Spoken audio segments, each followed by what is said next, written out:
Bienvenidos a un nuevo vídeo de La Coma Criminal. Vamos a empezar en este vídeo con la literatura del Renacimiento y nos vamos a centrar en la lírica. El Renacimiento, aunque a España llegará más tarde, como veremos a continuación, se origina previamente en Italia. Antes del Renacimiento vamos a tener una transición entre la Edad Media y el Renacimiento, que es el humanismo. Ahí vamos a tener en Italia precisamente nombres como Dante, Petrarca, Boccaccio, que van a ser determinantes tanto para la consideración de los clásicos como para la forma de abordar los sentimientos. Con estos autores se reviven los clásicos y se recupera el interés por la cultura antigua, así que va cobrando sentido ese nombre de Renacimiento, ¿no? Durante este periodo, que es el humanismo, se va a considerar la cultura como distintivo de prestigio social y posteriormente se va a integrar en el Renacimiento. Y en este auge de la cultura, durante este interés por el conocimiento, va a llegar algo determinante en la difusión y el alcance de la cultura. No podría comprenderse el Renacimiento como tal sin la invención de la imprenta a mediados del siglo XV. La invención de la imprenta en Occidente se le atribuye a Gutenberg, aunque también se citan otros personajes como padres del invento, como el holandés Laurens Koster, el italiano Bastaldi o el belga Johannes Brito.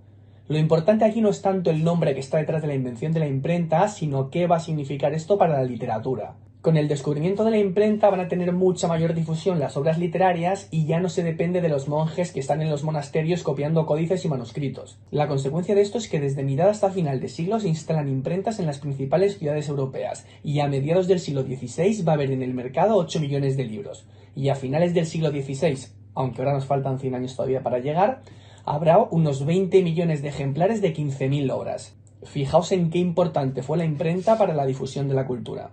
Vamos a resumir muy brevemente las características del Renacimiento. Vamos a ver varios datos que debemos tener claros para que cuando veamos un texto enseguida podamos plantearnos la posibilidad de que se trate de un texto renacentista. En primer lugar, la visión antropocéntrica. Durante el Renacimiento el ser humano cambia su visión del mundo y adquiere una idea antropocéntrica, en detrimento del teocentrismo que caracterizaba la Edad Media. Pasamos de tener a Dios en el centro del universo a que ese lugar sea ocupado por el ser humano. Luego tenemos la idealización de la antigüedad clásica, que básicamente es de donde viene el nombre de Renacimiento, como habíamos dicho antes. Volver a nacer, volver a lo clásico. Así que durante el Renacimiento la antigüedad clásica se convierte en fuente de inspiración y se idealiza el pasado de Grecia y Roma, por lo que se va a tomar como modelo. Y luego los principales temas del Renacimiento, que van a ser el amor, la naturaleza y la mitología. La mitología que, como sabemos, está estrechamente ligado con lo clásico de lo que acabamos de hablar. Y luego tenemos los tópicos literarios renacentistas, que van a estar también, lógicamente, muy unidos a esos temas del Renacimiento. Desde luego que no son estos ni mucho menos todos los tópicos literarios del Renacimiento, pero sí son algunos de los que vamos a poder encontrar en muchos de los textos. Por ejemplo, el locus amoenus, que se refiere a ese lugar idealizado y paradisíaco donde van a desarrollarse esas conversaciones entre pastores.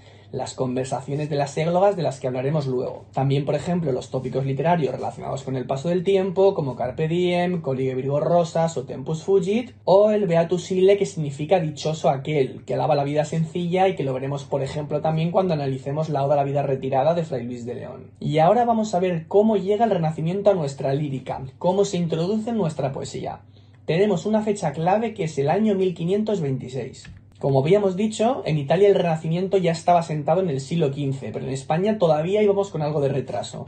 En 1526 se casan el rey Carlos I e Isabel de Portugal, en Granada, y en la celebración coinciden Andrea Navallero y Juan Boscán. Navallero y Boscán tienen una conversación que va a marcar el devenir de nuestra poesía. Navallero, que era el embajador de Venecia en esas fechas, le dice a Boscán que la poesía española está todavía muy anclada en la Edad Media y le recomienda que lea a poetas italianos, sobre todo a Petrarca. Es esta conversación la que va a marcar el inicio de la renovación poética renacentista en España, y por eso el año 1526 va a ser determinante para la llegada de la poesía renacentista en España. De esto que acabamos de decir habla el propio Juan Boscán en la epístola a la duquesa de Soma, donde hace referencia a ese encuentro con Navallero y habla de cómo le recomendaba, entre otros, los sonetos. Los sonetos que hasta ahora nunca nos habíamos dado cuenta de que tienen un nombre muy italiano, ¿no?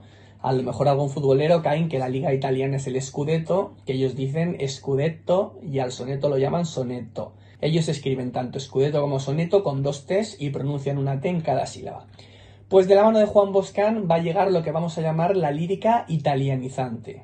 De Juan Boscán acabamos de ver un fragmento de la epístola a la duquesa de Soma, que es una defensa de la revolución poética que supone la adopción de los metros y temas italianos y que tiene por maestro a Francesco Petrarca. Esta epístola es en realidad el prólogo del libro segundo en la Princeps, la primera edición de las obras de Boscán de 1543.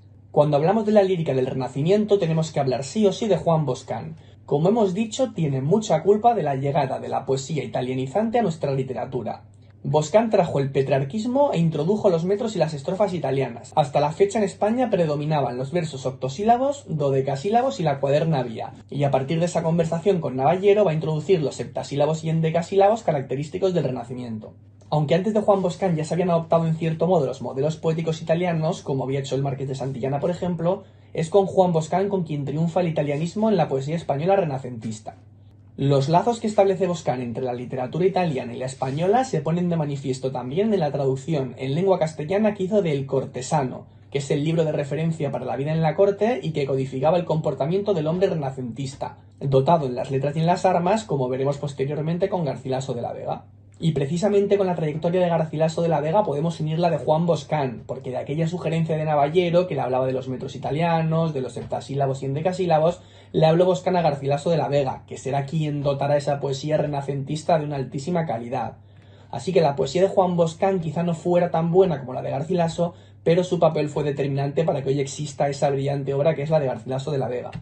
Vamos a ver ahora qué tipos de estrofas y subgéneros poéticos nos trajo el Renacimiento a España. Cuando analicemos textos líricos del Renacimiento, muy probablemente vamos a encontrar estas estrofas y estos subgéneros.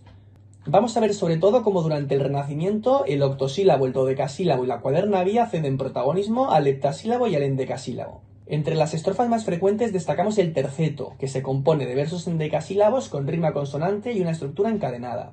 Los sonetos, que ya los hemos mencionado antes, y que son 2 cuartetos y 2 tercetos en decasílabos con rima consonante. La disposición métrica solía ser ABBA, ABBA en los cuartetos, y luego en los tercetos podíamos encontrar alguna variante. La octava real, que son también versos en decasílabos con rima consonante, y su estructura era 8 versos que rimaban AB, AB, AB y los 2 últimos CC.